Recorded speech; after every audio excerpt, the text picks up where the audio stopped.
ফুটবলের রাজা Lionel Messi কিংবা পেলে ম্যারাডোনা হলেও স্কিলের রাজা একজনই, কোনো তর্ক ছাড়াই তিনি রাজা। নিঃসন্দেহে সেই ব্যক্তিটি নেইমার জুনিয়র।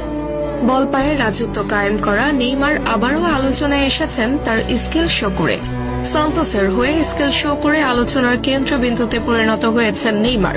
সান্তোসের হয়ে মাঠে নেমে গোল পাওয়ার দিনে নেইমার অদ্ভুত এক স্কিল দেখিয়ে প্রতিপক্ষকে বোকা বানিয়ে বল নিয়ে ছুটে গেছেন নেইমার দ্য সান্তোস জুনিয়র। এমন নেইমারকে যেন ভক্তরা খুঁজছিল।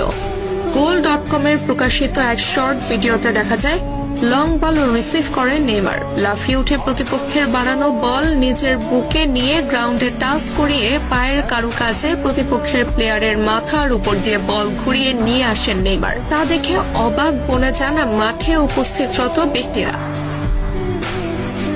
একজন ফুটবলার কতটা পারদর্শী হলে অন টাইমে এমন স্কিল শো করতে পারেন সেটি যেন আলোচনার বিষয়। নেইমার বরাবরই সফট স্কিলের ফুটবলার। বল পায়ে প্রতিপক্ষকে বোকা বানাতে তার মতো প্রসিদ্ধ ফুটবলার আরেকজন নেই বললেও মোটেও ভুল হবে না। তবে এমন স্কিল ফুটবলারের সার্ভিস সান্তোস কতদিন নিতে পারবে সেটি মূল প্রশ্ন।